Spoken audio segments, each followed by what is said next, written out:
Genesis chapter 11. The Tower of Babel. Now the whole earth had one language and the same words. And as they migrated from the east, they came upon a plain in the land of Shinar, and settled there. And they said to one another, Come, let us make bricks, and burn them thoroughly. And they had brick for stone, and bitumen for mortar.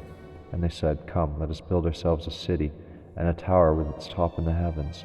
And let us make a name for ourselves, otherwise we shall be scattered abroad upon the face of the whole earth. The Lord came down to see the city and the tower which mortals had built.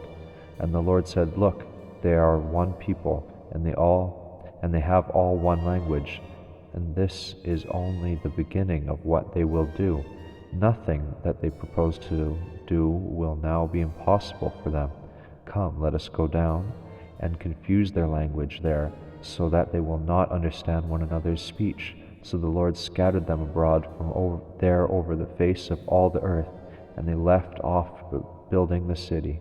Therefore it was called Babel, because there the Lord confused the language of all the earth. And from there the Lord scattered them abroad over the face of all the earth. Descendants of Shem. These are the descendants of Shem. When Shem was 100 years old, he became the father of Arpachshad 2 years after the flood. And Shem lived after the birth of Arpachshad 500 years, and had other sons and daughters. When Arpachshad had lived 35 years, he became the father of Shelah. And Arpachshad lived after the birth of Shelah for 403 years, and had other sons and daughters. When Shelah had lived 30 years, he became the father of Eber.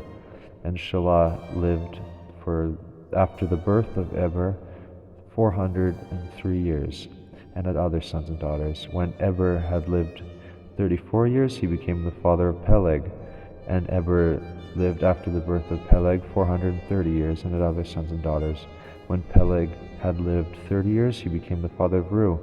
And Peleg had lived after the birth of Reu 209 years, and had other sons and daughters. When Reu had lived 32 years, he had become the father of Serug. And Reu lived after the birth of Serug 207 years, and had other sons and daughters. When Serug had lived 30 years, he became the father of Nahor. And Serug lived after the birth of Nahor 200 years, and had other sons and daughters. When Nahor lived 39 years, he became the father of Terah. And Nahor lived after the birth of Terah 119 years, and had other sons and daughters.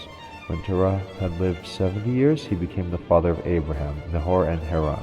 Descendants of Terah. Now, these are the descendants of Terah. Terah was the father of Abraham, Nahor, and Haran.